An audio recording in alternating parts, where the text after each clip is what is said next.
আমার মেয়ে গিয়েছিল নানির বাড়ি, মানে আমার মায়ের বাড়ি। তাই আমি ভাবলাম আমার যে সমস্ত পেন্ডিং কাজগুলো আছে সেগুলো করে নিই, কারণ ও থাকলে কাজ করা একটু চাপ হয়ে যায়। মানে ছোট ছেলেকে নিয়ে কাজ করা একমাত্র তার মারাই জানে কি অসুবিধা। তো যাই হোক, আমি ফার্স্টেই আগে আমার রান্নাঘরটা পরিষ্কার করতে লেগে গেলাম, কারণ রান্নাঘর অপরিষ্কার থাকলে আমার একদম ভাল লাগে না। রান্নাঘর পরিষ্কার থাকলে আমার রান্না করতেও ভালো লাগে। আর এদিকে কাজ করতে করতে আমার প্রায় খিদে পেয়ে গেছিল, তাই আমি ফ্রিজে গিয়ে দেখলাম ভাঁড়ে একটু মিষ্টি আছে, তো ওটা নিয়ে নিলাম।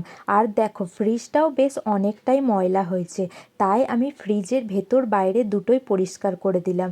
ফ্রিজের ভেতরটা আমি জল দিয়ে ভালো করে পরিষ্কার করে নিলাম, আর বাইরেটাও কলিন দিয়ে ভালো করে পরিষ্কার করে নিলাম। তারপর কাজ করতে করতে দেখছি আমার আব্বা এলো আর নিয়ে এলো পরোটা। তো ভালোই হলো, আমার কাজ করা হয়ে গেল। আর কাজ করার পর আমি একটু পরোটা আর চা খেয়ে নিলাম। তারপরে ভাবলাম যে অনেকটাই হাতে সময় আছে, একটা কেক বানানো যাক।